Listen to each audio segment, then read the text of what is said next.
E assim nós vamos, antes de iniciarmos, né, as palestras, vamos dar aqui um breve roteiro de como será o nosso curso. Ele se inicia, então, agora, às 14 horas, e terminará às 16 horas. Serão 4 palestras, de 40 minutos cada uma.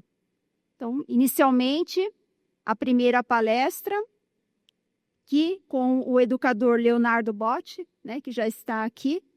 O tema é Amor Universal, a base para a sociedade global sem barreiras.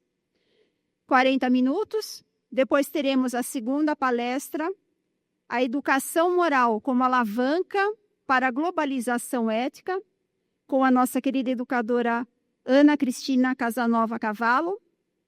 Depois nós teremos uma roda de conversas de 20 minutos, onde nós responderemos, na medida do que for possível, as questões que serão formuladas pelos senhores.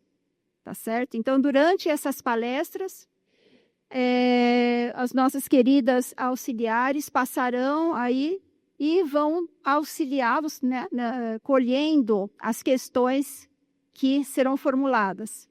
E nós vamos responder nesses 20 minutos, né, um tempo razoável para que possamos aí responder.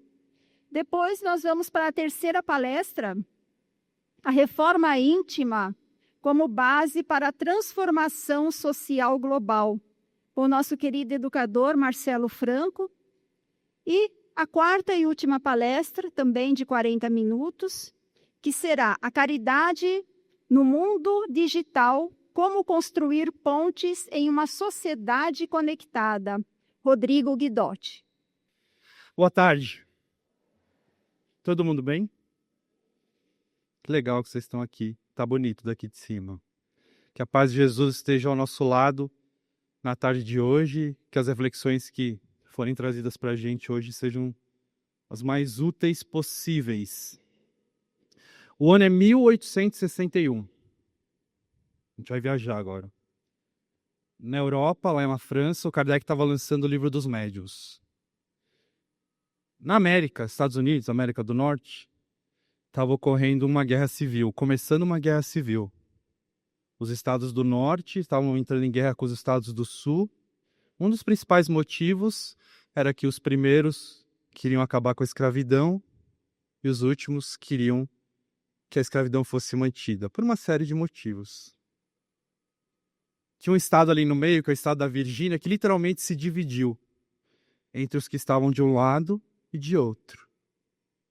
Nesse cenário, apareceu essa senhora aqui, a Ana Maria. 3 anos antes, ela tinha fundado um clube das mães. Era um clube destinado a conversar com outras mães, no sentido de conscientização dos cuidados na primeira infância, principalmente questões de saneamento básico. Por que ela montou esse clube? Dos 14 filhos que ela teve, ela perdeu 10. Por doenças da primeira infância, infecções diversas, etc. Movida pela dor, pelo amor que ela tinha pelos filhos que se foram, ela quis estender a mão para outras mães. Trabalhar para que isso não ocorresse com outras mulheres.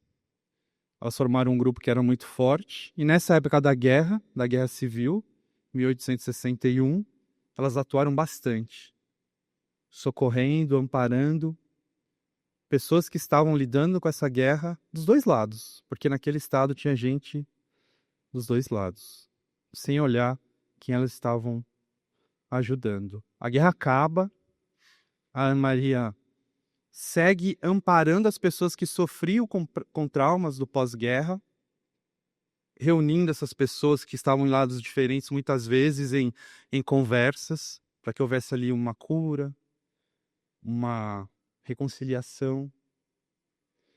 Uma das filhas dela que sobreviveu, uma das 4 filhas, chamava Ana Maria.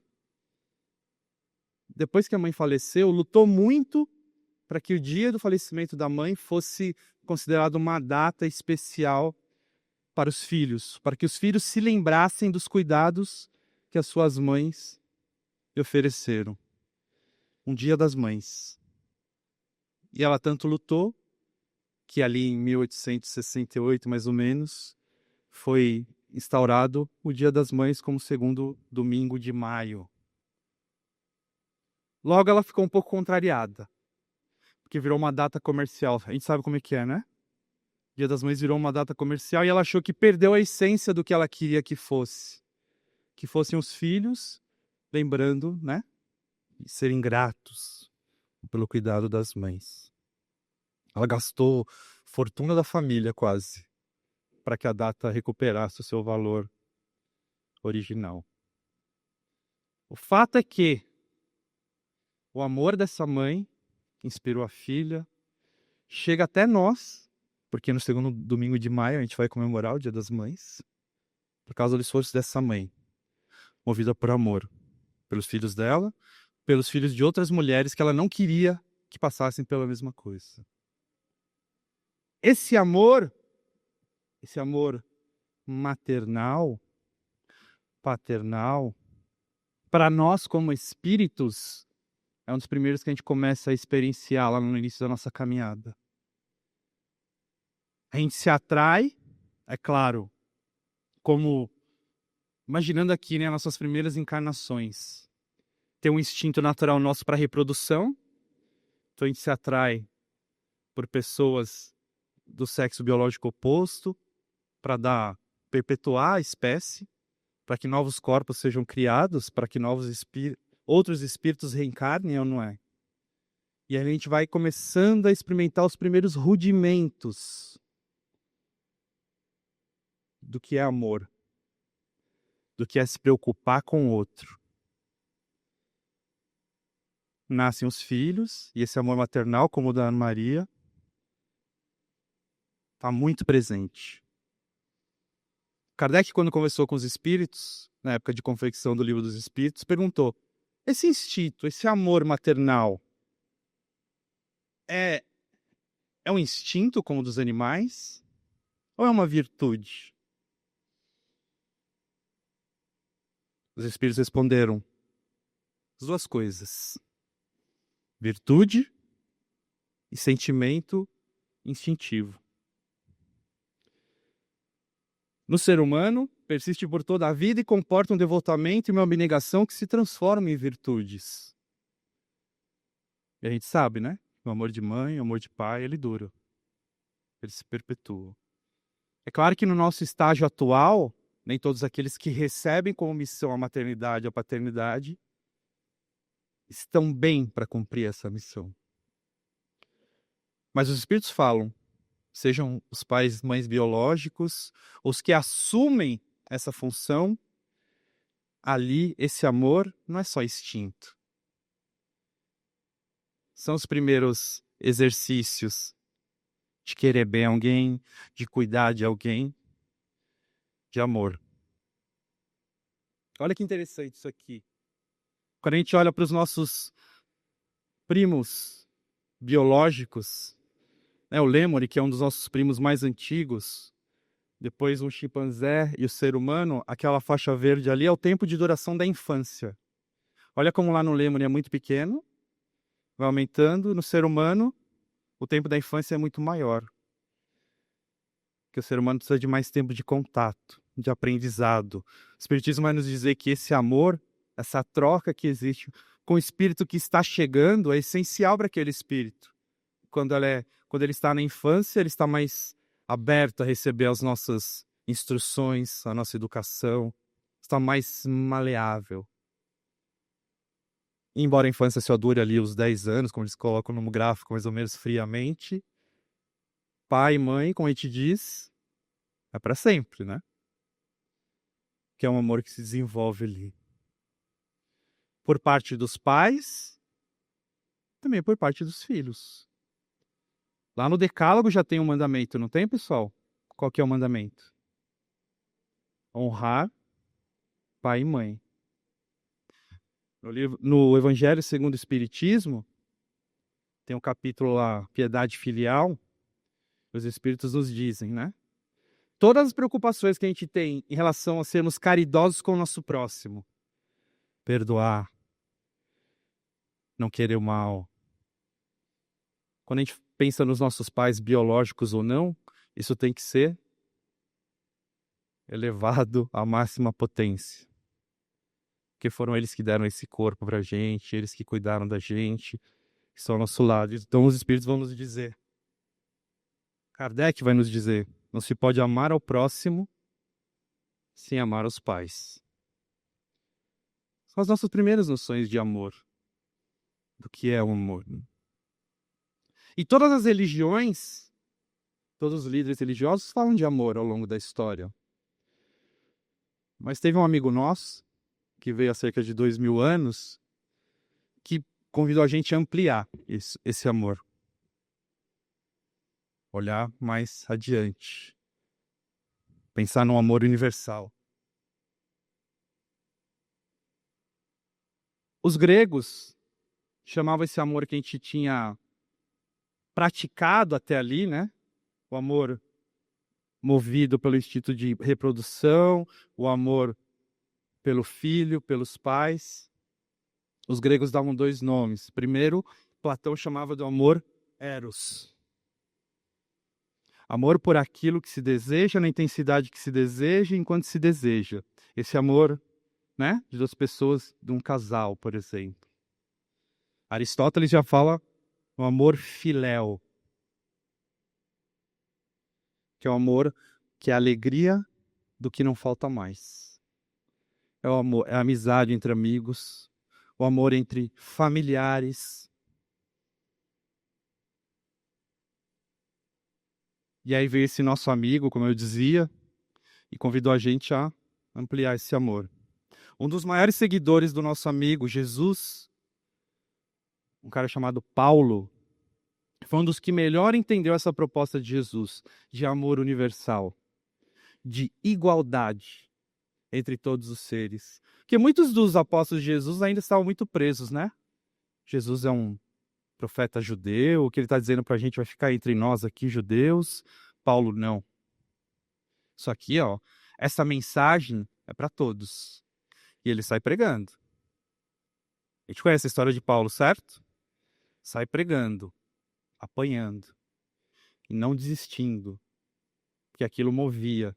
Aquele amor que Jesus propôs movia o que Paulo fazia. Na carta aos Gálatas, por exemplo, ele diz: porque todos sois filhos de Deus pela fé em Cristo Jesus, porque todos quantos fostes batizados em Cristo, já vos revestistes de Cristo. Quem entendeu as ideias de Jesus, quem o colocou em prática, ele coloca todos no mesmo patamar. Nisso não há judeu nem grego, não há escravo nem liberto, não há mulher nem homem, porque todos vós sois um em Cristo Jesus. Carta aos Gálatas. Não tem nenhuma novidade. Só que Paulo falava isso no contexto e que essa igualdade aqui não era aceita assim, não. E é por isso que ele tinha a vida difícil, onde é que ele fosse. Que ele falava em igualdade ampla e radical. Ele entendeu a mensagem de amor universal de Jesus. Falar 2000 anos, naquele contexto em que Paulo estava, que judeu e grego eram iguais, que homem e mulher eram iguais, não era fácil. Quando Paulo proclama Jesus, nosso Senhor Jesus Cristo, está igualando Jesus, dando o mesmo nome que os romanos davam aos imperadores, a Jesus. Paulo propunha uma revolução amorosa, do amor universal, entendendo Jesus como ninguém entendeu, talvez, naquela época. Chamando a atenção para a questão da igualdade, que é a base do amor universal. A gente caminha no tempo, nesse nosso exercício, e mensagens como essa moveram muita gente a falar desse amor universal. Uma dessas pessoas, lá nos anos de 1960, disse uma vez diante de 200 mil pessoas, Imaginem, 200 mil pessoas. Eu tenho um sonho de que um dia os descendentes de escravos, os filhos de descendentes de escravos e os filhos dos descendentes de senhores de escravos vão sentar à mesma mesa em fraternidade. Eu tenho um sonho de que um dia meus 4 filhos pequenos vão viver num país, num mundo, onde eles não vão ser julgados pela cor da pele, mas pelo caráter deles. Martin Luther King fez um discurso que durou 17 minutos, lá nos anos 60, para 200 mil pessoas. 17 minutos, movido pela mensagem de amor universal de Jesus, inspirada, propagada por Paulo. Ele tocou milhares de pessoas. Toca a gente até hoje, em 17 minutos.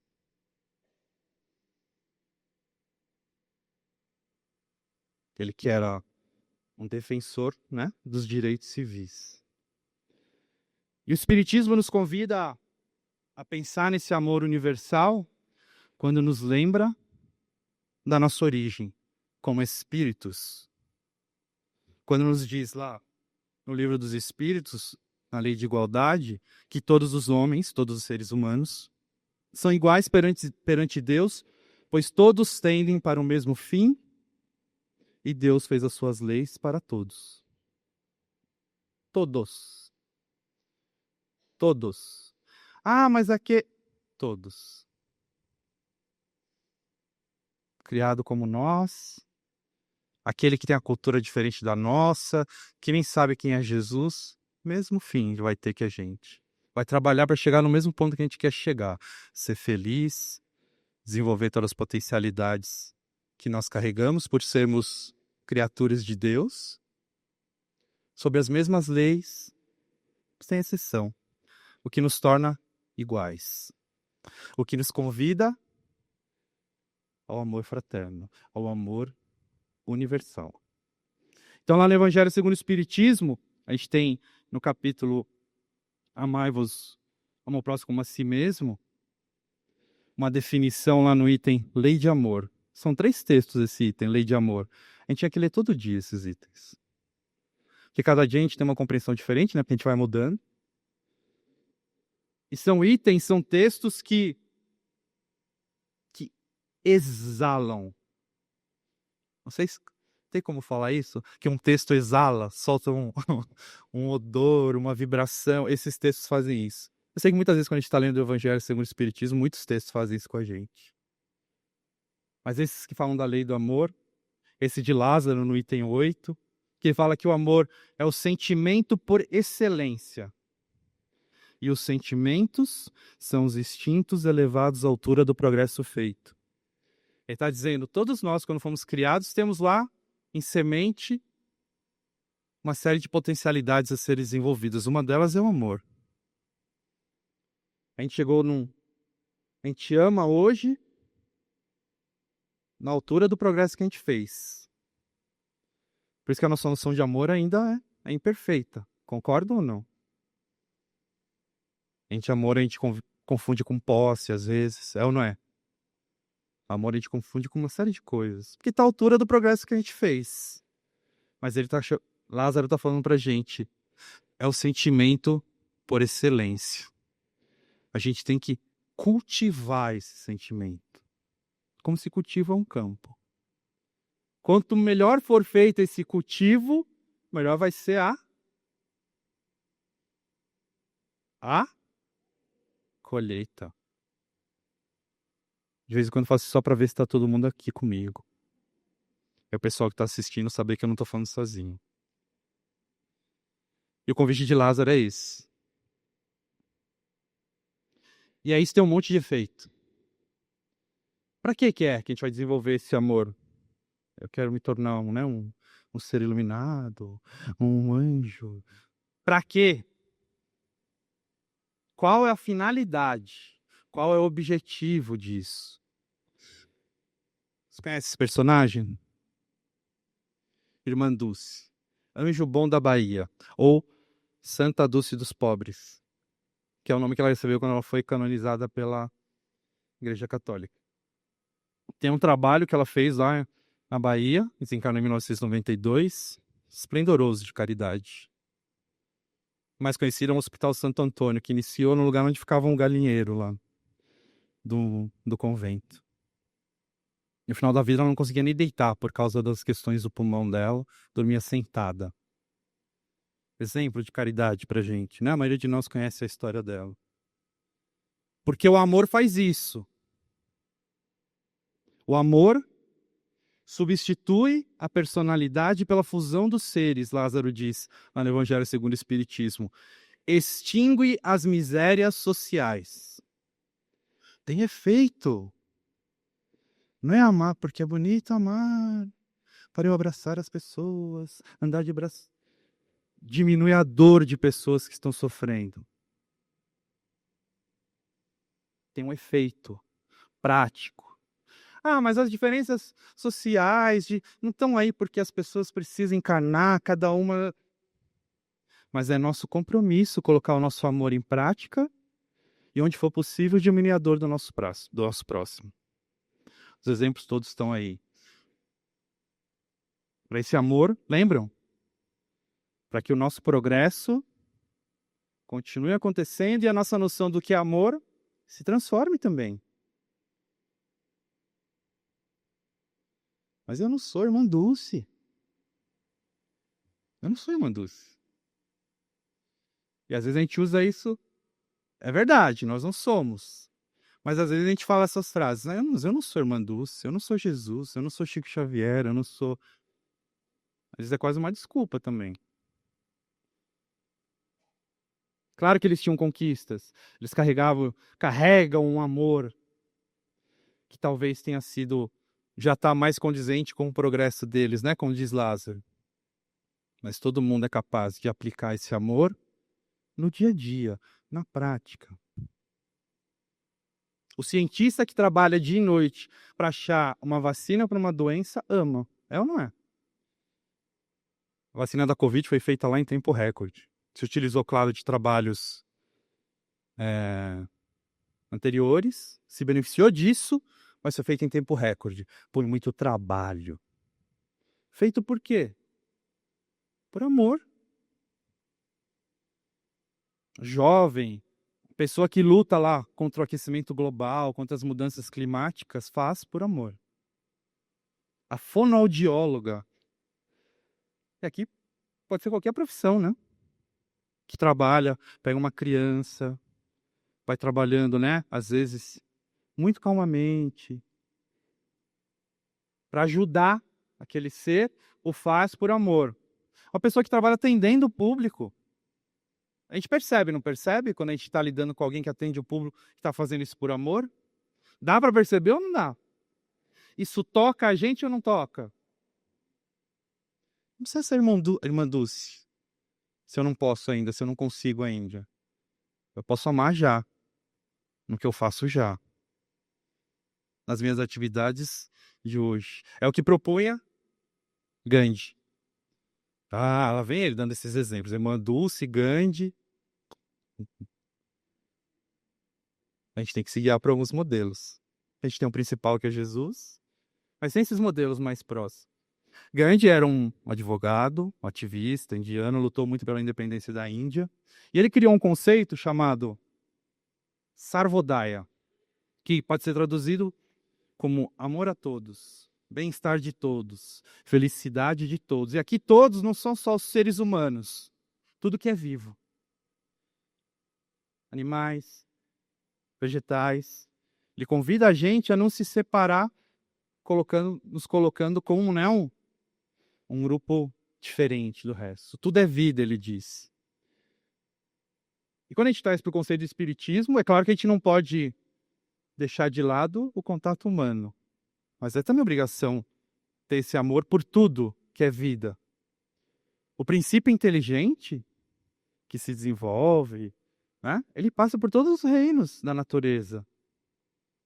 Quando a gente cuida dos animais, do reino vegetal, a gente está amando também. Gandhi convidava a gente a fazer isso. Ele falava que esse amor maternal, familiar, entre amigos, é bom. mas a gente tem que ir além. O amor tem que guiar todas as nossas escolhas, desde definição de políticas públicas, a maneira como a carreira que eu vou escolher para seguir quando eu quero estudar, né? Seguir no mercado de trabalho. Aí ele diz assim, e que não pode se isolar dos outros reinos da vida. Todos nós, biologicamente falando, tivemos a mesma origem. Né? O nosso corpo é feito dos mesmos elementos químicos. Kardec fala isso pra gente lá na Gênesis. A gente só muda pela questão do que nós somos em essência, espíritos. Mas esse corpo aqui é a mesma origem da vida animal, da vida vegetal. Estamos todos conectados, e não ao contrário. Nós somos uma raça superior, isolados. Quando a gente pensa em diversidade, olhando para os seres humanos que são tão diferentes e para os reinos da vida, permanecemos conectados ainda pela nossa origem. Olhando pelo lado espiritual, lembra que Kardec fala lá, que os espíritos falam para Kardec, em relação à igualdade, todos criados por Deus, visando o mesmo objetivo, dentro das mesmas leis, estamos todos conectados. Então, a gente convida a gente a pensar em unidade, não separação. Essa mentalidade de separar o ser humano dos outros reinos da vida é o que nos faz separar entre nós. Entre castas, entre religiões, entre classes, entre preferências políticas, entre uma série de coisas. A gente vai separando. Ele convida a gente a buscar relação. Nessa diversidade, buscar a união. Porque nessa diversidade está a beleza. Essa mentalidade é que nos separa. Porque a gente tem alguma coisa em comum. Todos. Por mais diferentes que a gente seja. Todo mundo quer ser? Todo mundo quer ser feliz. Todo mundo quer ser feliz. Eu, o amigo que está lá vivenciando os conflitos no Oriente Médio, ele quer ser feliz. O amigo que está vivenciando o conflito Rússia-Ucrânia quer ser feliz. Quem está vivendo hoje, qualquer país que a gente pensar, uma cultura muito diferente da nossa, quer ser feliz. Então, nosso terreno comum é o amor, Gandhi diz. E o amor não pode ser só um objetivo, um propósito espiritual, que fica muito solto. Ele fala, tem que ser prático. Eu tenho que pensar no amor, no que eu faço, nas escolhas que eu faço no meu trabalho, no meu dia a dia, na forma que eu ajo com as pessoas à minha volta, na minha família, na rua, no transporte, em tudo. Ele fala até, quando eu vou escolher uma política pública, eu tenho que me perguntar, essa política está beneficiando quem? São os mais necessitados? Então tá certo. Sarvodaya. A gente é capaz de praticar esse amor fraterno, universal? O que vocês acham? Eu vi gente fazendo assim, gente fazendo... mais ou menos. E gente fazendo sim.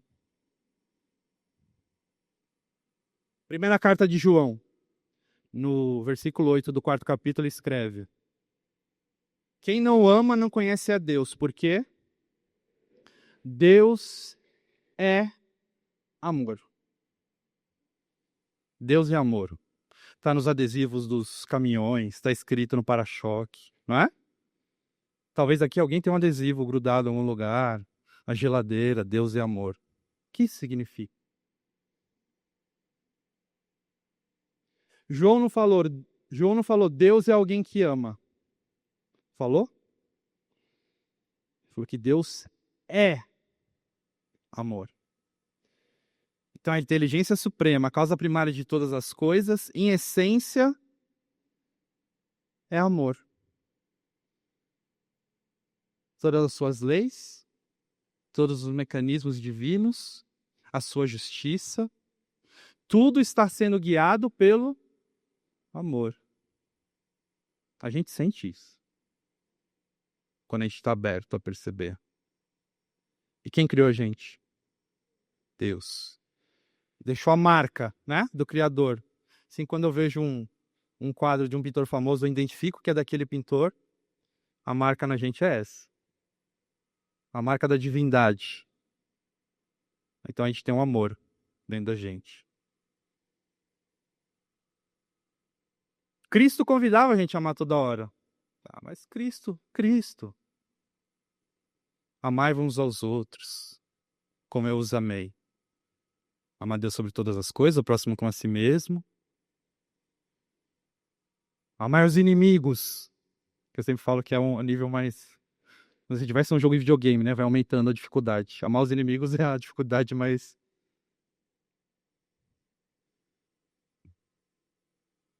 O amor é construção. O amor é construção. O amor não surge de uma hora para outra. O que surge de repente é a paixão, o desejo. É ou não é? Mas o amor, ele se constrói. O amor se baseia na experiência. O amor se baseia no convívio. O amor se baseia no aprendizado.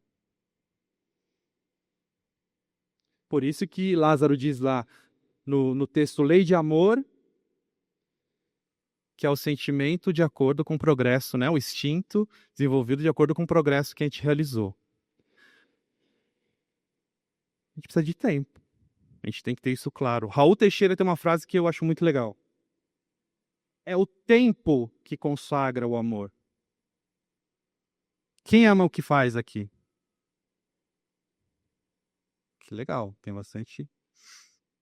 Para quem tá vendo aí, sei lá, uns 40% das pessoas levantou a mão dizendo que ama o que faz. Vocês amaram o que faz desde o primeiro dia? Não. É uma construção. A gente vai aprendendo a amar. Então não existe amor à primeira vista? Amor não. Existe paixão, desejo. Amor não. O amor precisa do tempo, precisa da experiência, precisa da reflexão, precisa do progresso. Eu preciso crescer, eu preciso, né, entender. Mas olha como ele é importante. Tem um grupo no Paraná chamado GEAC, Grupo de Estudos Espíritos Allan Kardec. Eles podem anotar aí. Procurem na internet, a revista espírita que eles publicam. São experiências de espiritismo prático, eles dizem. Comunicações. Eles se pedem conselhos aos espíritos, muito parecido com o que Kardec fazia na época da codificação. E lá tem um texto de um espírito amigo falando sobre o amor a Deus. O espírito diz o seguinte, quando falando de amor a Deus. Se duas pessoas nos pedem coisas distintas e contrárias entre si, sendo uma delas uma pessoa que é muito querida e outra um desconhecido, supondo que as duas coisas são lícitas, naturalmente nós vamos atender o pedido daquele que a gente ama, é ou não é? Duas pessoas estão pedindo coisas distintas. Não é nada, né? As duas coisas são lícitas. Eu vou ouvir quem eu amo ou uma pessoa desconhecida? Quem eu amo. Não é? E aí o Espírito Amigo diz nessa mensagem. Quando nós vamos aprendendo a colocar o amor a desenvolver o amor dentro da gente, qual que era o maior mandamento segundo Jesus mesmo? O maior. Chamado oral. Qual o maior mandamento segundo Jesus? Amar a Deus sobre todas as coisas. O segundo, complementar a esse, o próximo como a si mesmo. O Espírito diz assim, se eu amo a Deus, quando eu aprendo a amar a Deus, sempre que eu estiver diante de uma decisão, de uma escolha, eu tenho uma série de coisas que vão me guiar, certo? A minha vontade, a minha consciência. A consciência é o quê? O que está na consciência mesmo, segundo o Espiritismo? As leis divinas. A minha consciência é Deus me acompanhando. Quando eu aprendo a amar a Deus, na hora de tomar uma decisão, eu vou ouvir mais quem eu amo, certo? Quanto mais eu vou aprendendo a amar a Deus, eu vou aprendendo diante das minhas decisões a ouvir primeiro a minha consciência.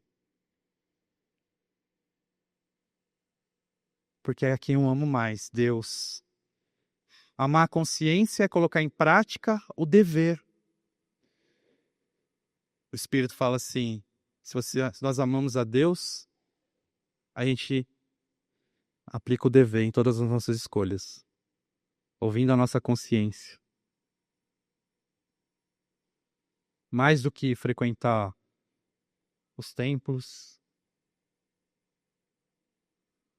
praticar, né? Cumprir o nosso dever como seres humanos, como criados por Deus, é a maior forma de expressarmos esse amor ao Pai.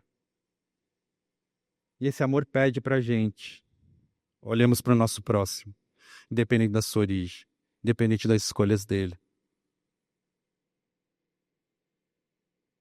Para quê? Por que eu tenho que amar meu próximo? Porque Jesus pediu, porque a consciência manda.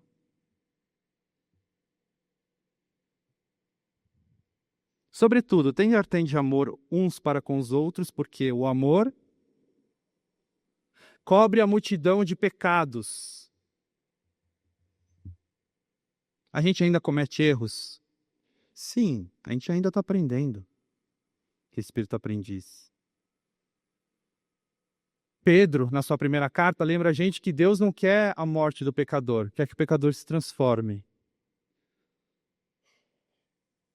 E o amor é o sinal de que nós estamos entendendo a mensagem.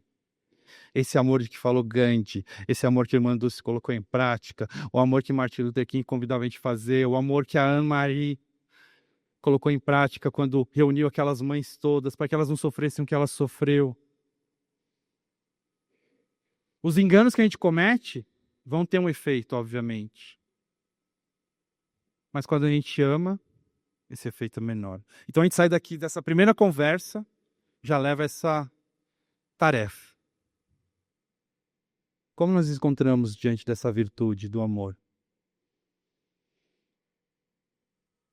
O amor prático que Gandhi fala, o amor nas pequenas decisões do dia a dia, que visa conectar a gente com tudo e com todos, com a vida à nossa volta, com o nosso próximo, com quem pensa diferente, com o vizinho chato, com o chefe que pega no meu pé, com o cunhado que torce pro time adversário, que precisa amor isso também, né? Qual o efeito disso?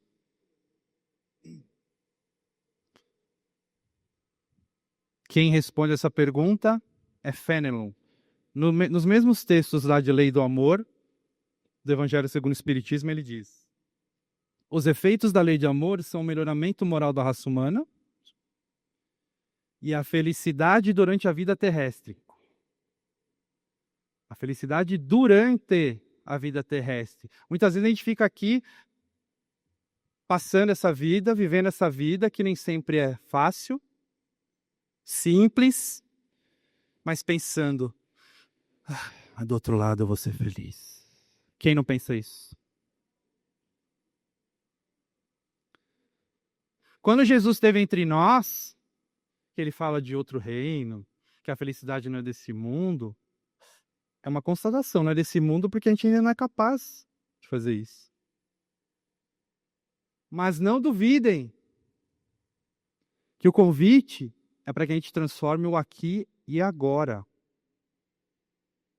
Para que a gente construa uma felicidade durante a vida terrestre. A gente não precisa ficar esperando não, pessoal. Durante.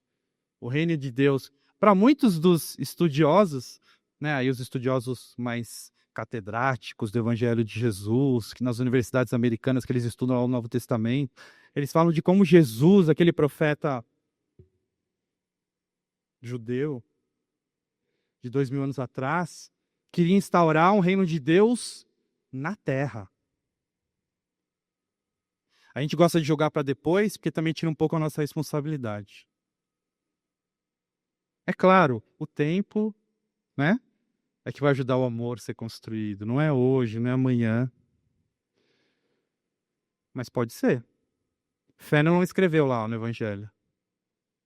Pode construir a felicidade durante a vida terrestre.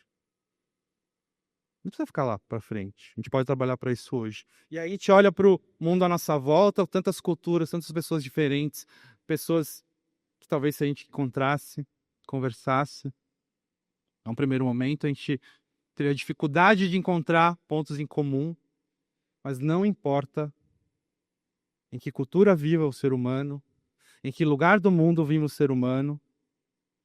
E aqui inspirado por uma parte da exposição que está lá permanente no Museu do Amanhã no Rio de Janeiro, não importa de que cultura a gente esteja na Terra, todos nós sentimos, pertencemos, produzimos, acreditamos, lembramos, criamos, celebramos e amamos. Independentemente de onde a gente tenha nascido, qual é o meu Deus, como eu chamo Deus, como eu considero a minha religião superior ou não, todos nós fazemos isso aqui. E esse amar, na visão da doutrina espírita, ele tem mais força ainda, porque os vínculos que eu crio aqui, eles acabam com a morte do corpo? Não. Nós somos espíritos, somos imortais. Os vínculos que a gente cria aqui, eles perduram e se fortalecem na criação, né? Desse mundo onde a gente vai eliminando as barreiras, onde a gente vai olhando para quem é o mais diferente possível e pensando é o irmão que está ali. John Lennon, vocês conhecem? John Lennon fez parte lá dos Beatles.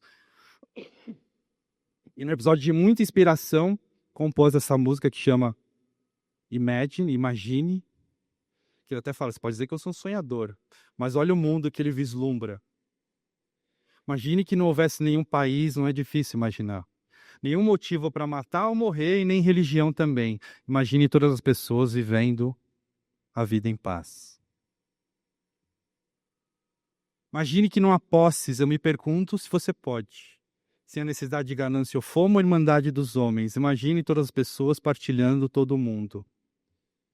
É a visão do mundo universal realmente, sem barreiras, que ele vislumbrou lá há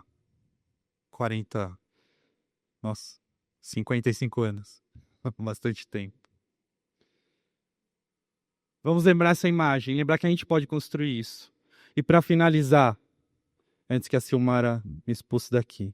Mentira, ela não vai fazer isso, ela é muito educada, mas ela já pôs esse papelzinho aqui. Eu quero deixar alguém muito querido falando de amor para vocês. Se eu tivesse influência, se eu pudesse realizar alguma coisa em benefício da comunidade, e se eu tivesse a menor autoridade para fazer isto, eu apenas repetiria para mim mesmo e para todos os nossos irmãos em humanidade, de todas as terras e de todos os idiomas, aquelas palavras de nosso Senhor Jesus Cristo. Amai-vos uns aos outros como eu vos amei. Isto é, amor sem recompensa. A próxima é a educação moral como alavanca para a globalização ética. Quem vai trazer para nós é a Ana Cristina Casanova Cavallo. Muitos já a conhecem, né? Ela é educadora de vários cursos aqui, uma grande educadora, sempre presente na federação. Boa tarde. Todos e todas bem? Então, o Léo já nos ensinou o amor. E para nós agora, o caminho deste amor. A nossa segunda palestra, cujo nosso objetivo é falarmos sobre educação moral. A educação moral para a alma, para o espírito. E como uma alavanca para que a nossa globalização, essas fronteiras que caem dia a dia, sejam destruídas com ética. O nosso objetivo é explorarmos como o desenvolvimento moral é importante, é essencial para a convivência global harmoniosa e como o amor e a caridade podem ser promovidos pela educação. Apesar destas leis inseridas em nós, nós somos convidados a desenvolvê-las. Temos Jesus, o nosso grande mestre, mas ele não é um espírito que surge pronto. Nós sabemos, né? Como cada um de nós é criado pela inteligência suprema. Como? Simples e ignorante. O mestre também desenvolveu a sua caminhada, as suas escolhas, a sua aquisição do amor. E buscando um espírito, que o Léo não falou, né, Léo? O Léo falou de bastante. Nós fomos até Joana de Ângeles nessa obra Dias Gloriosos, pela psicografia de Divaldo, e ela nos fala sobre educação moral, dizendo assim: é aquela que trabalha a inteligência e a emoção, os hábitos e as aspirações, o ser integral, aquele que é de duração eterna. Então, Joana vem nos dizer que a importância da educação moral, ela diz respeito à inteligência e aos nossos sentimentos, ao desenvolvimento do que muitas vezes nós ouvimos, as duas asas, a da sabedoria e a do amor. E a inteligência nos é concedida para que possamos realmente compreender a importância da moral em nossas existências.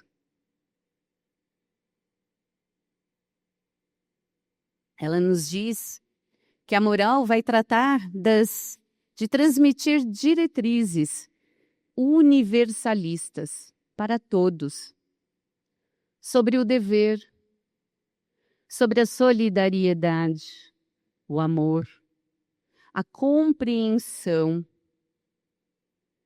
os direitos da cidadania e, acima de tudo, o respeito a tudo e a todos. Trabalhando sempre para aprimorar-se e desenvolver o crescimento pessoal e, assim, por extensão, o da humanidade. Aquela humanidade que nós queremos, aquela em paz, que compreende a todos e a tudo, que não vê na diversidade nenhum problema. Aquele amigo que o Léo falou que está lá no Oriente, que quer ser feliz. Envolvendo todos. Joana nos lembra que essa educação moral é muito importante e tem objetivos.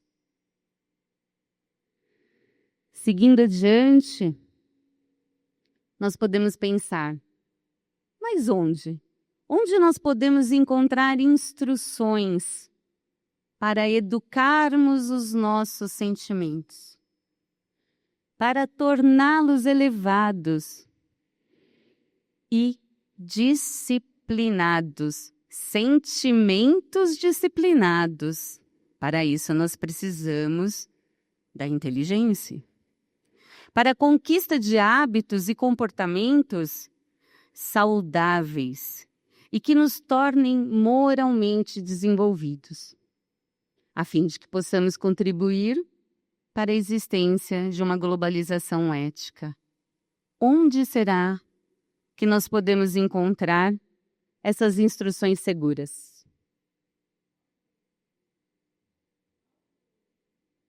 Autoconhecimento? É o autoconhecimento que nos leva a essa sequência. Mas nós temos, a doutrina espírita nos traz, através do Livro dos Espíritos, as 10 leis morais, na terceira parte, todinha, falando das leis naturais, as leis de Deus, as leis que estão inseridas em nossa consciência, dentre elas a lei do amor, todas existem para conduzir os espíritos num progresso seguro. E, fundamentalmente, no espírito encarnado, porque traz para nós diretrizes de comportamento, perguntas e respostas para as mais diversas situações de nossas existências. E no sentido da moral, nós destacamos as 5 que vão tratar mais profundamente das nossas relações. Porque as 10 leis morais, elas tratam da nossa relação com o Criador, de nós para conosco mesmo e para com o próximo. E as 5 que estão aqui elencadas, a lei de sociedade, a lei de progresso, de igualdade, de liberdade e a lei de justiça, amor e caridade, elas falam principalmente dos nossos relacionamentos com o próximo. Elas vão tratar dos ensinamentos que Kardec solicita e que os espíritos do plano maior trazem para que nós tenhamos uma estrutura usando a nossa capacidade de inteligência de compreender e assim podermos alcançar o que Joana nos disse, que a moral está relacionada à nossa inteligência e às nossas emoções. E assim, na lei de justiça, amor e caridade, que é a lei do capítulo 11, nós vamos ver que a justiça, ela é aquela virtude que está presente em todas as virtudes. Por quê? Porque é a lei do respeito. Respeito aos direitos de cada um no sentido moral. E também está presente em todas, pois nenhuma virtude pode ser injusta. O que já é um grande sinal para as nossas atitudes e pensamentos. Porque se nós imaginarmos que é uma virtude que nós estamos praticando, mas se por qualquer motivo ela gera algum tipo de injustiça, não é virtude. Porque não pode haver injustiça nas virtudes. E se nós fizermos uma busca do que é virtude, o elenco de palavras e atitudes é muito grande. Então é importante nos atentarmos que se houver um pouco de injustiça nessa atitude, não é virtude o que nós estamos praticando.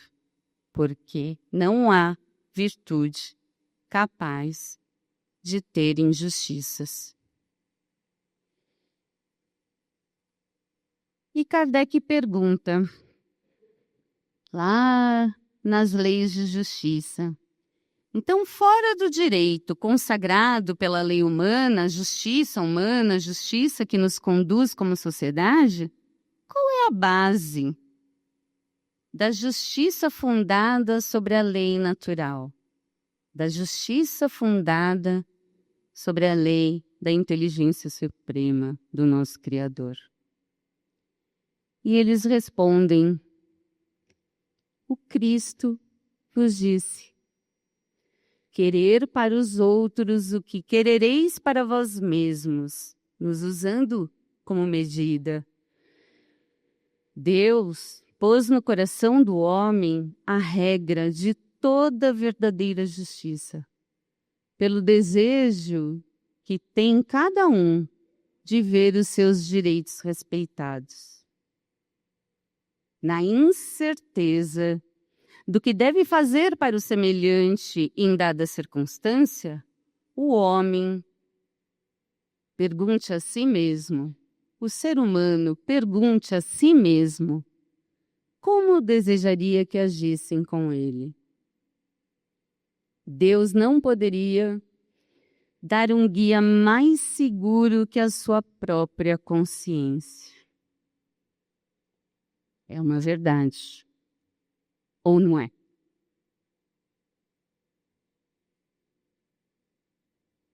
Quando nós fazemos algo que toca a nossa consciência, nós sabemos, né, que não foi legal. Não foi legal conosco, com o próximo. Bate aquela sensação de refazimento, de preocupação, o que fazer agora. Mas um novo dia nasce e nós temos a possibilidade de nos modificarmos. É assim que nós vamos aprendendo. Nas dificuldades e nos desafios e nos equívocos. Portanto, o que quisermos para nós, busquemos praticar ao próximo. E da justiça, nós vamos evoluindo para o amor. O amor, aquele que o Léo nos explicou e que foi expressado e ensinado por Jesus em seu Evangelho. O sentimento mais elevado que o Espírito possui, resultado da aquisição e prática de todas as virtudes, de toda a moral e de todo o dever. Às vezes, as nossas responsabilidades são de grande dever. E não foi todo mundo aqui que estava feliz com o que faz, né, Léo? Mas se já fizer bem o dever que lhe compete, já está expressando no caminho do amor. Se estiver agindo, pensando em como o próximo deveria agir conosco, já está iniciando pela justiça o caminho do amor. E mais adiante, a caridade. Ela também nos leva ao amor. Podemos alcançar este amor ensinado por Jesus através da prática constante da caridade. Mas como Jesus ensinava isso? Ele pensava primeiro nele e depois no próximo?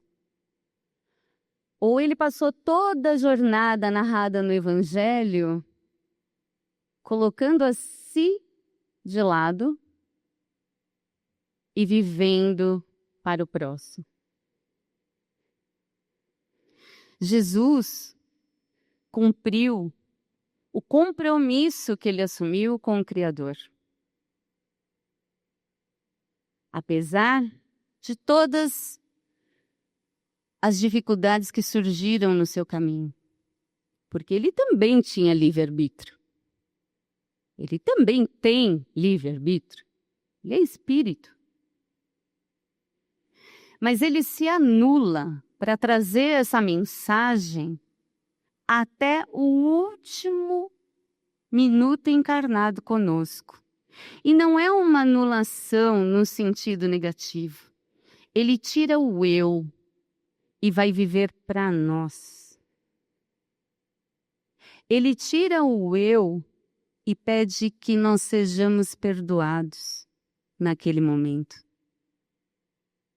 de dor, de abandono. Algumas mulheres estavam aos seus pés, chorando. Mas os seus amigos, nós sabemos que não estavam. E ele não se revolta, e ele não se rebela. Ele diz: Pai, perdoe-os. Eles não sabem o que eles estão fazendo. É este amor ao próximo que Jesus nos ensinou, que é conquistado pelas virtudes, que é a moral do Espírito que vive a justiça e o amor. Através desta caridade, de doar-se, de ser capaz de colocar o próximo, seja quem for, em primeiro lugar. É escolher entre aqueles que estão pedindo aquele que precisa mais, e não aquele que é o que eu amo, que nós amamos. Qual é a urgência primeiro? Qual é a urgência primeira na necessidade daquele que nos pede? Porque aquele que eu amo é capaz de compreender se eu pedir, espera um pouco, tem alguém mais aflito. É usar o nosso conhecimento, a doutrina espírita com tantas ferramentas para nos levar a esta caminhada segura de uma educação no sentido moral das virtudes. E aí, Kardec, que sabe que Jesus é o modelo maior, pergunta aos espíritos qual é o verdadeiro sentido da palavra caridade, como entendia Jesus. E eles vão nos responder a questão 886 do Livro dos Espíritos. Benevolência para com todos, indulgência para com as imperfeições alheias e perdão das ofensas. E Kardec faz um comentário a esta questão. O amor e a caridade são o complemento da lei de justiça. Porque amar o próximo é fazer-lhe todo o bem possível, que desejaríamos que nos fosse feito. Tal é o sentido das palavras de Jesus. Amai-vos uns aos outros como irmãos. Então nós temos a diretriz da caridade, benevolência, indulgência, perdão. Sabemos. Mas precisamos colocar em ação, sentir, exercitar, executar.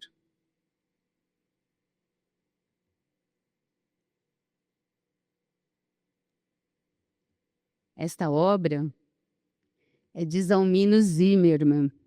Ele é mais conhecido pelo perispírito, Mas ele também fala do espiritismo no século XXI, no nosso século.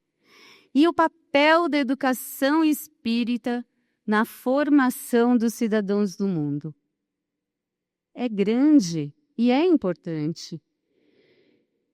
E Zalmino nos disse, a doutrina espírita, revelando a dimensão espiritual do ser humano, conscientiza-o da responsabilidade e da necessidade de transformar-se. E, consequentemente, transformando o mundo.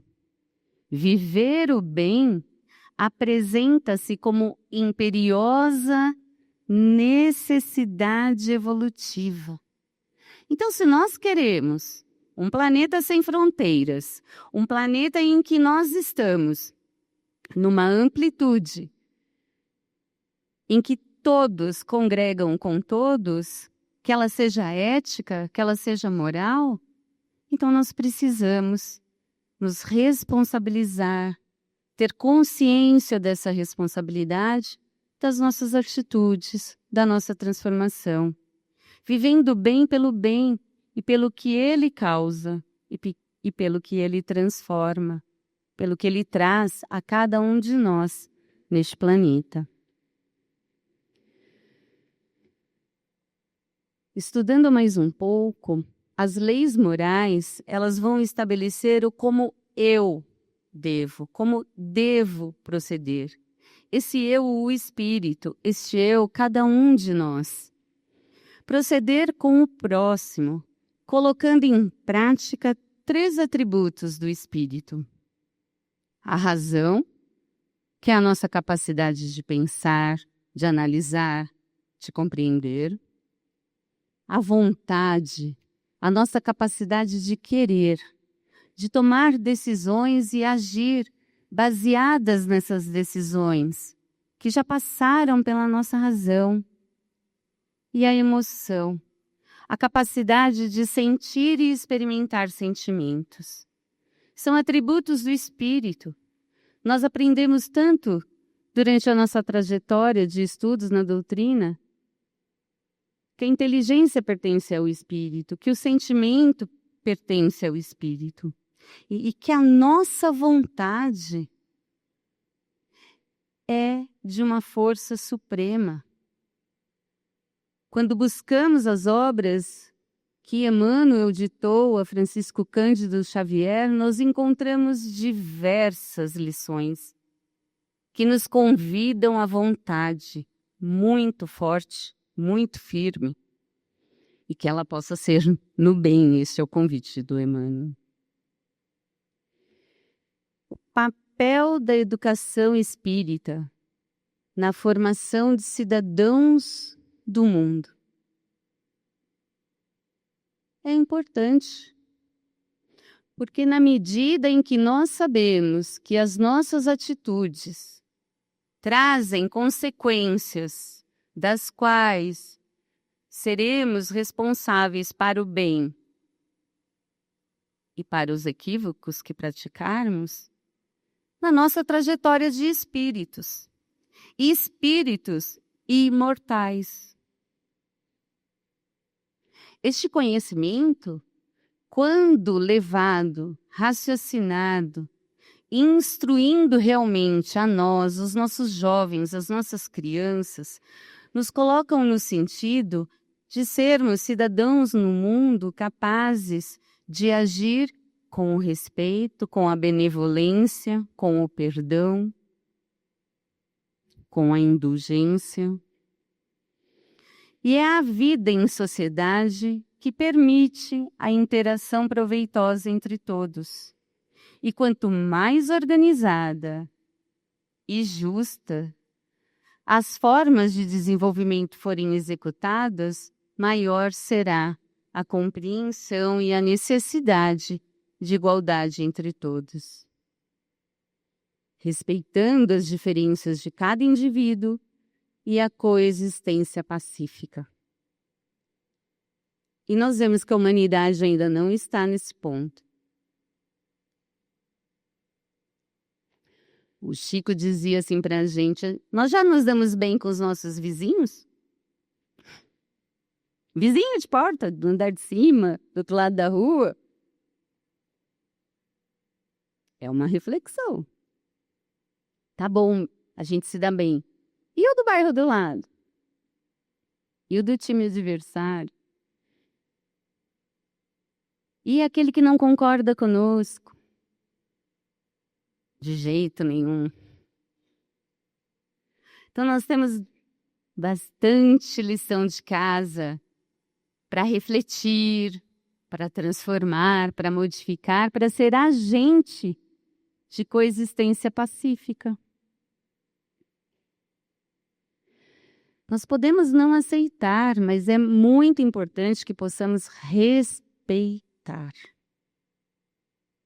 Como nós gostamos de ser respeitados. Nas nossas opiniões, no nosso ponto de vista, nas nossas vidas. E já vimos que a convivência é importantíssima para o nosso aprimoramento moral. Se nós não nos relacionarmos com o diferente, como vamos saber como estamos agindo? Onde vamos desenvolver a virtude da paciência? Se nada houver para que ela possa ser testada. Então, na lei de sociedade,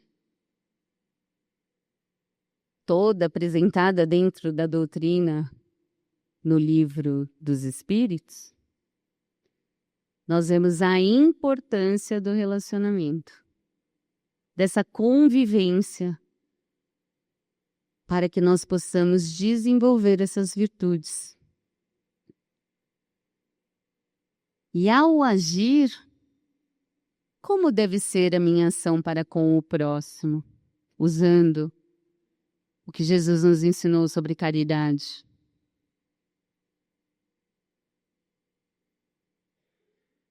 Com benevolência. Ao pensar, julgando ou avaliando o próximo, como proceder?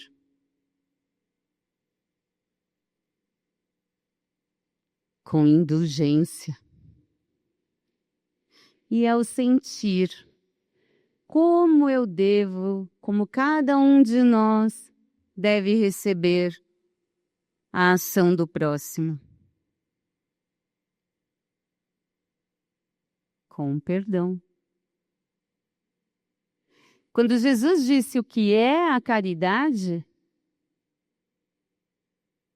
que é a benevolência, é a indulgência para com todos e o perdão, nós precisamos pensar que é quando nós agimos, ou quando o outro age para conosco, pensando, agindo, avaliando, convivendo, nós precisamos colocá-las em prática nas nossas vidas. Então nós vemos que as virtudes são como verdadeiros alicerces para o progresso coletivo. As virtudes vão atuar como esses pilares que sustentam uma sociedade equilibrada, uma sociedade que é harmoniosa e funcional, em que o uso e a aplicação de todas as virtudes serão essenciais para o bem-estar físico, para o bem-estar mental e emocional de todos os membros desta sociedade, deste planeta chamado Terra. Promovendo igualdade, gerando desenvolvimento individual e coletivo, e que vão reforçando-se mutuamente, criando um ciclo virtuoso, onde um coopera e contribui para o crescimento do outro. E são as virtudes, o sustentáculo, a base, o pilar de uma sociedade globalizada ética, em que todos serão respeitados. E não uma queda de barreiras pelos interesses materiais, comerciais, mas sim pelos interesses do bem-estar de cada ser deste planeta, físico, mental e emocional. Por isso são tão importantes para o nosso progresso. Mas como conquistá-las? Como praticá-las? E há um roteiro seguro? Há. O roteiro seguro é o Evangelho. O Evangelho, segundo o Espiritismo, inclusive nos traz as leis morais. Toda a parte moral do Novo Testamento está ali recolhida. Lembram-se, na introdução desta obra, que Kardec diz não é apenas mais um evangelho. É o evangelho que recolhe todo o ensinamento moral de Jesus Cristo. Todo. E lá tem um capítulo que nos convida a ser perfeitos. E diversas vezes nós podemos ver no conteúdo da nossa doutrina ou da nossa casa convites a elaborarmos uma lista com o ser perfeito e como estamos dando os nossos tiques ali na coluna do lado. É um roteiro. Como praticar, como fazer. 1 e 2, os itens deste capítulo, vamos falar dos caracteres da perfeição. Eu não os trouxe, porque é uma obra que todos nós temos acesso, estudamos e fazemos Evangelho no Lar. Um dia a gente chega nesse capítulo. Vejam com muito cuidado. É o roteiro seguro. É o roteiro que traz esses alicerces de como sermos no mundo. E esse, então, o homem de bem, o ser humano de bem. Aí os espíritos nos instruem. É aí que nós podemos fazer a nossa lista. São tantos convites nessa lição. Depois de ler o que o Léo falou, que todos os dias nós tínhamos que ler sobre a lei do amor, vamos ler também todos os dias, sede perfeitos. E a virtude, no item 8. O que é a virtude e o que ela faz por nós. Então nós temos, para o nosso desenvolvimento, para o desenvolvimento do nosso globo, como uma sociedade que busca a felicidade de todos, 2 roteiros muito importantes. O Livro dos Espíritos, o Evangelho segundo o Espiritismo. Nós estamos aqui no nosso tempo que urge destacando pontos importantes. Mas nós sabemos que a tarefa é de cada um de nós. Espíritos no seu caminhar de progresso. No conjunto dessas virtudes, nós destacamos a benevolência. O que ela é? É uma predisposição ativa, constante, de querer o bem do outro. Muito resumidamente, a indulgência, compreender as faltas alheias sem severo julgamento. Nós estamos numa escola, não é o que nós ouvimos? É um planeta em que nós estamos para aprender, então cometemos faltas. E esperamos que o julgamento seja ameno, para que possam compreender que nós estamos aprendendo. O mesmo agindo com indulgência. E o perdão. É um processo de cessar o sentimento de ressentimento ou raiva contra o outro ou contra si mesmo.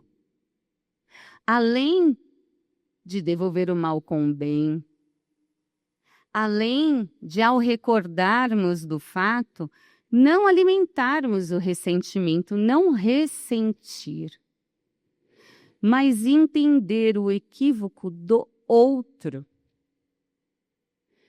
Porque está em nós a capacidade de transformar a nós, e não o nosso próximo, das atitudes que ele comete. Mas pelo nosso exemplo, pelo nosso pensamento, nós vamos modificando toda a psicosfera que nos envolve. Principalmente se for alguém que é muito próximo, que nós tenhamos a necessidade da convivência constante. Porque há aqueles que nós perdoamos e não precisamos encontrar mais. Como Jesus diz, amar o inimigo não é levar ele para casa. É não desejar a vingança. É não se comprazer quando a pessoa que nos agrediu sofre qualquer circunstância da vida. Então, que nós possamos exercitar essas 3 virtudes fundamentais que nos levam à caridade, que foram trazidas pelo Mestre Jesus. Essa tem um capítulo para ela também no Evangelho segundo o Espiritismo. A paciência. E nós ainda falamos assim, perdi a paciência. Será que virtude adquirida nós perdemos? Também acho que não. Para mim, acho que não. Concordo com quem se manifestou nesse sentido. Então, ter tolerância, né? Mas uma tolerância esclarecida sobre os erros dos outros. E o que é uma tolerância esclarecida? É aquela que passa pelo nosso raciocínio, é aquela em que nós respiramos e nos entendemos como espírito numa trajetória de crescimento para entender que o nosso irmão também é. E agindo com essa tolerância esclarecida a erros ou fatos indesejados. É manter um controle, mas um controle emocional equilibrado, sem perder a calma ao longo do tempo. É um dos significados de paciência. Ela é muito mais profunda que tudo isso. E nós podemos estudá-la e praticá-la em nossa vida. A justiça, vimos um pouco. Ela é exatamente o que consiste em respeitar em cada um o direito que possui. Os nossos e os dos demais. E a fraternidade. Que nós possamos conviver harmoniosamente e de forma afetiva entre as pessoas. Nós somos um povo muito fraterno. Nós socorremos os nossos irmãos como ninguém no Rio Grande do Sul ano passado. Nós pudemos ver há dias atrás os nossos irmãos nos Estados Unidos socorrendo uns aos outros.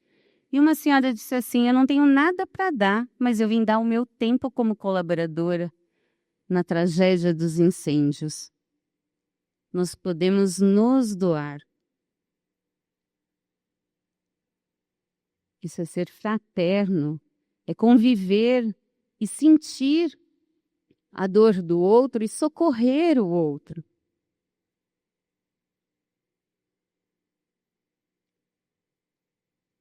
Há um reverendo da África do Sul que lutou muito, muito, muito na apartheid, o Tutu, e ele dizia assim: quando nós vemos o outro sofrer, não é apenas nos colocar no lugar do outro, é aliviar a dor do outro.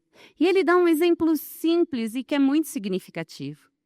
Se uma pedra cai sobre a pessoa, nos colocar no lugar do outro seria entrar embaixo da pedra para sentir aquela dor, quando ele nos convida. Não, o convite é retirar a pedra sobre o nosso próximo que está sofrendo. E a empatia, ela vai facilitar a compreensão e a solidariedade entre todos os indivíduos. Vai nos incentivar a ações que beneficiam o bem-estar coletivo, levando-nos a trabalhar juntos para objetivos comuns, aumentando a eficiência e inovação de cada um de nós, contribuir com a nossa capacidade de conhecimento, de inteligência. A virtude da responsabilidade, que estimula o cumprimento de deveres e a busca pelo bem comum, que é essencial para a ordem e o progresso social. Honestidade e justiça, portanto, ajudam a construir um ambiente de confiança, de colaboração, que é natural, produtiva, criando uma cultura organizada. Porque se houver confiança e justiça, nós não precisaremos de fronteiras.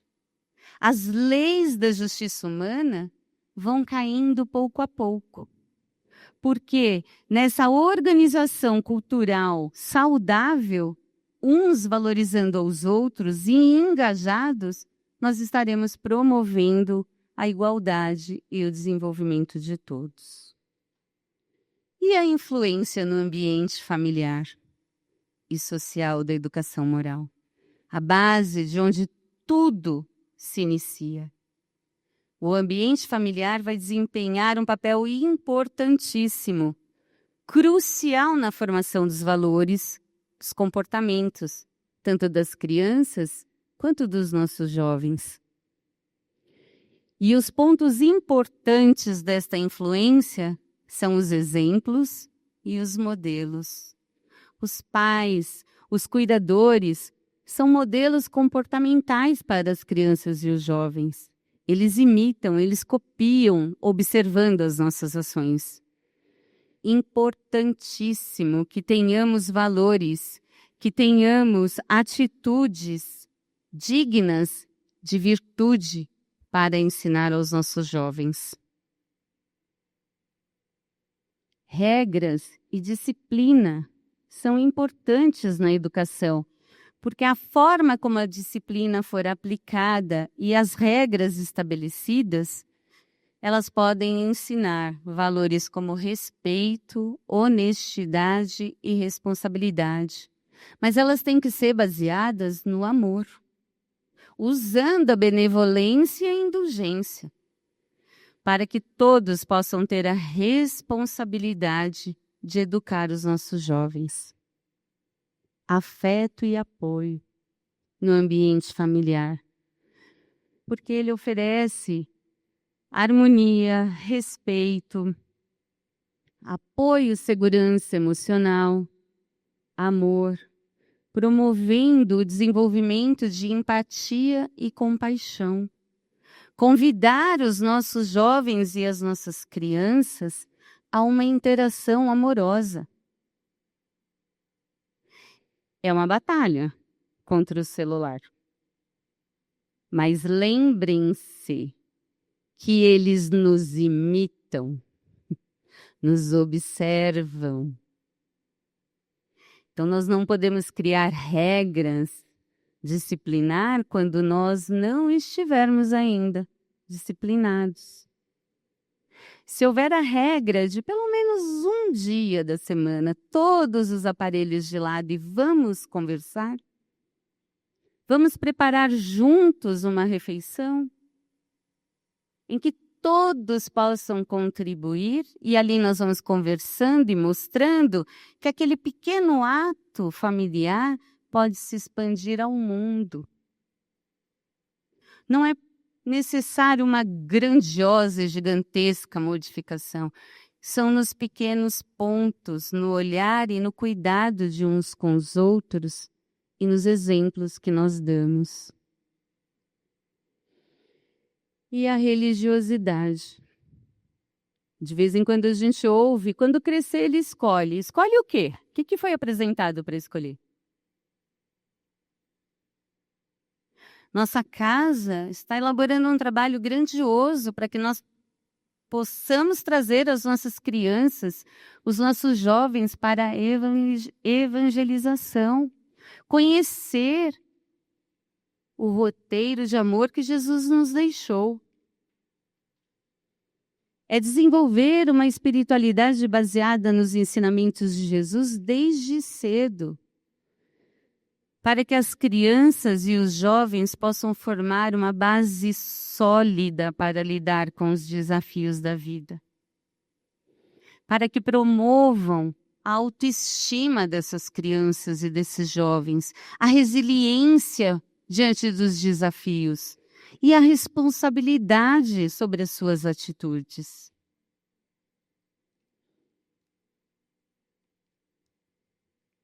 São ensinamentos que fortalecem o senso de propósito e o senso de direção, ajudando na sua própria melhoria como espírito imortal. É bagagem para todas as próximas existências. E nós temos o costume de ver uma criança e perguntar para ela: o que você quer ser quando crescer? Ligados no mundo material, profissional, o que você quer desenvolver profissionalmente, normalmente é o sentido desta pergunta.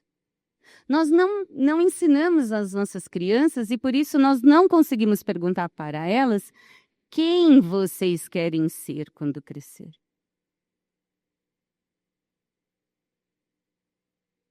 Porque tudo bem, nós não somos a irmã Dulce, a Madre Teresa, o Gandhi, mas se Jesus chegasse aqui, olhasse a ferramenta humana que ele tinha e falasse: pai, um monte de pescador, desisto, volta outra hora. Ele foi orientando e capacitando todos eles, espíritos destinados a auxiliá-lo. Qual é o nosso destino? Se dentro de nós existem todas as potências do Criador.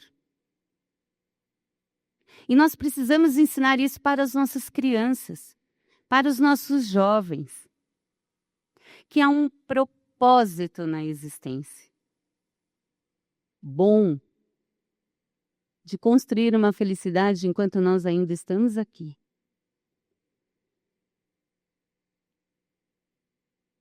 O ambiente social da educação moral é significativo, é multifacetado e essa influência vai ocorrer na interação entre as pessoas. Lembram da lei de sociedade? É lá que nós vamos progredir. Então é nessa forma que as nossas crianças, os nossos jovens e nós mesmos vamos interagir nesta educação.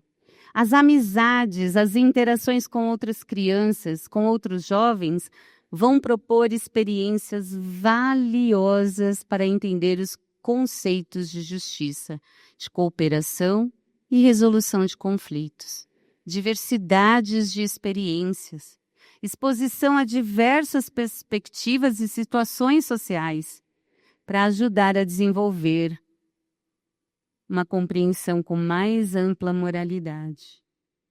Comunidade e cultura, os valores culturais diversos, as normas sociais que moldam o entendimento moral, ensinando a nós e a todos eles o que é socialmente aceitável e esperado. Concluindo, porque os meus 5 minutos já passaram, é a educação de natureza moral,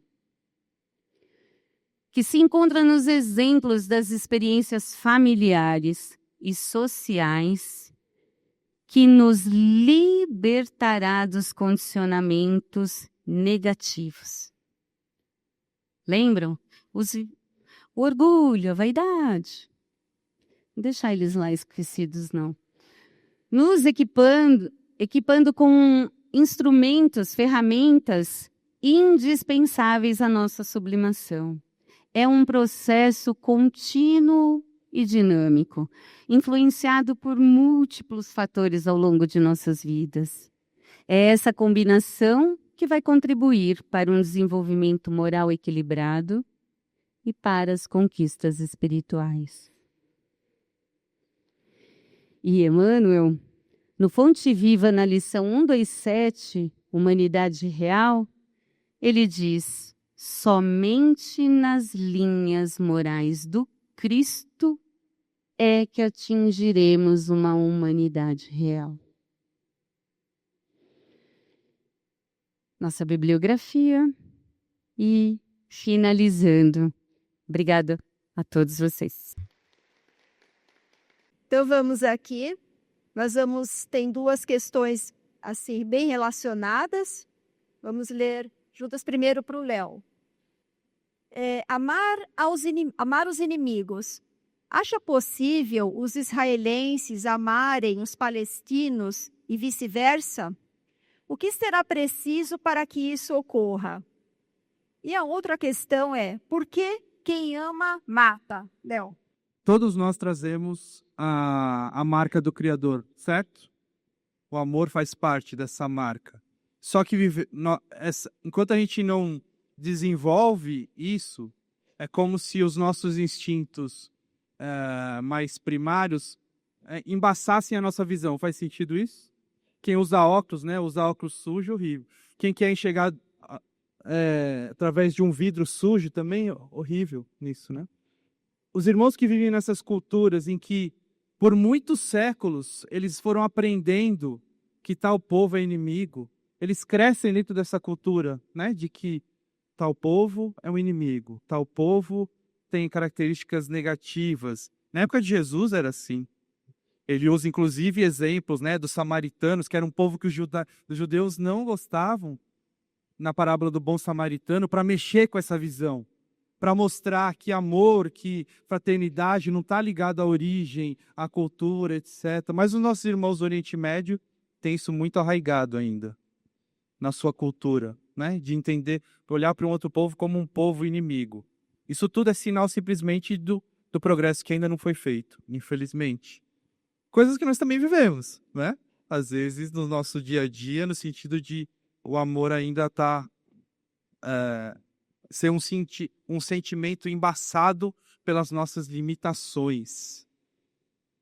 Então, às vezes, dentro dessa visão de amor distorcida, tirar a vida do inimigo é colocar em prática esse amor à pátria, ou amor à família, etc. Infelizmente, mas é um processo que cada um está vivendo, né? Como espírito. E isso tudo, os mecanismos divinos vão funcionar para mostrar que aquelas decisões não são, infelizmente, né? Não são as ideais. Mas tudo sinal da gente viver num mundo em que ainda vivem espíritos como nós, que ainda não sabem amar de forma incondicional.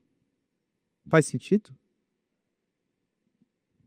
Muito bom, muito bom. Então a gente vai descobrindo que o amor ele precisa ser fruto de uma vivência de cada um de nós, né? E é essencial para que, obrigada, nós possamos transplantar, né, os horizontes, as nações e sermos realmente uma só família espiritual, né? Depende muito desse amor de nós. E agora nós vamos passando para a Ana, a questão. Como dentro da caridade, como ter indulgência com uma pessoa que usa drogas e está matando pai e mãe? Que pergunta danada. Fato, o que nós percebemos no nosso planeta é o livre-arbítrio de cada um de si. Nós estamos sobre leis humanas e, claro, a responsabilidade desse irmão, essas leis caíram sobre ele. Mas a nós, como espíritos imortais, não cumpre julgar.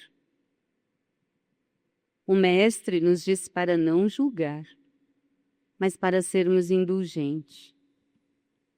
Agir com a caridade da prece que possa envolver todos os membros dessa situação. Dolorosa, aos nossos olhos injusta, mas desconhecedores das nossas trajetórias, nós não podemos julgar. A indulgência que nós praticarmos, ela será utilizada na nossa evolução como espíritos. Porque nós compreendemos a dor desses espíritos. Aqueles que partem pelas mãos de um filho. Aquele filho que, atordoado, entorpecido pelas substâncias que consome, age de forma, por vezes, até inconsciente. Então, o convite é o esforço da indulgência. É o esforço do perdão. Porque nós ainda temos a dificuldade de compreender. E somos impossibilitados pelo Mestre de julgar. Espero que faça algum sentido. Muito bom, muito bom. E o que Jesus nos disse, né? Ele disse que não são os sãos que precisam de médico, que ele não veio para julgar, não é? Então, tudo isso que a Ana disse é muito importante para nós. Então, na nossa posição como cristãos, não nos compete julgar, mas amar. E amor é incondicional, é amar a todos. Não amar o erro, mas amar a pessoa que está em progresso, trilhando o seu progresso dentro de erros e acertos. Então, muito linda a resposta de vocês. E agora eu vou para a questão do Léo. Os frequentadores voluntários da casa já aprenderam realmente a amar os diferentes que frequentam a casa? Pessoas em vulnerabilidade, pessoas trans, homossexuais em geral? Ótima pergunta. Se quem escreveu essa pergunta já sofreu por isso, fica o meu abraço. A casa tem toda uma preocupação com todos os seus trabalhadores de que seja um lugar de acolhimento. Ponto. Só que cada uma das pessoas que entra aqui, todos que estão aqui, os que trabalham, os voluntários, são seres humanos. São espíritos em evolução, em aprendizado. Cada um com a sua história, cada um com o seu histórico familiar, com a sua cultura familiar, né, de lidar com o diferente, com a sua visão de mundo, não é? Não tem como a gente ter na casa, trabalhando, espíritos já superiores. Eles não precisam mais fazer isso, porque eles já atingiram um patamar que eles não precisam lidar com o mundo como nós. Quem tem que estar aqui trabalhando no dia a dia somos nós. Espíritos ainda em evolução, aprendendo. E embora seja uma diretriz da casa acolher a todo custo, independente de quem seja que está chegando, né? Os indivíduos são aprendizes. E pode ocorrer desse acolhimento no seu ideal. E não é o ideal quando isso ocorre, né? Quando alguém que na sua essência não é aceito dentro dessa casa, não é ideal que isso ocorra. Porque essa casa é uma casa de amor. Independentemente de como cada um é, para onde cada um direciona o seu afeto, tem que ser recebido aqui como amor, porque aqui a gente segue os exemplos de Jesus. Que lindo, muito lindo, Léo. Realmente o amor deve estar no coração de todos nós, né, que trabalhamos na federação e de todos, na verdade, né? E como o Léo disse, nós estamos em crescimento, né, trazendo as experiências e vamos aprendendo, né, sendo responsáveis também pelas nossas atitudes e sabendo das responsabilidades mesmo. Muito bom. E agora vamos para Ana. O que fazer? Faz uma difícil para ela. Faz uma difícil para ela. Fazer o quê? Uma difícil. Uma difícil. Olha, essa daqui era para você, viu, Léo? Mas como a Ana falou sobre o perdão, eu passei para ela. O que fazer quando o nosso irmão não quer a conciliação e o nosso perdão? Puxa, que pena que ele não quer, né? De verdade, nós não podemos tomar as atitudes do outro, né? Que bom quando nós temos a humildade, reconhecemos que erramos e vamos ao nosso irmão e pedimos perdão. É difícil, porque para isso nós colocamos o orgulho de lado. Agora, se o nosso irmão não quer aceitá-lo, aí nós vamos ter que exercitar uma outra virtude, a da paciência. Porque nós tivemos a atitude correta. Nós estamos praticando as virtudes que estão nos fortalecendo como espíritos. Ao outro, cabe a sua própria vontade. Mas nós podemos também, à noite, em oração, pedir para o nosso mentor individual auxiliar, entrar em contato com o mentor individual daquela pessoa e ir instruindo, amansando esse coração, para que um dia ele possa realmente nos perdoar. Porque assim também ele se liberta. Jesus disse, né, que o perdão nos liberta, que o amor derruba todos os nossos equívocos.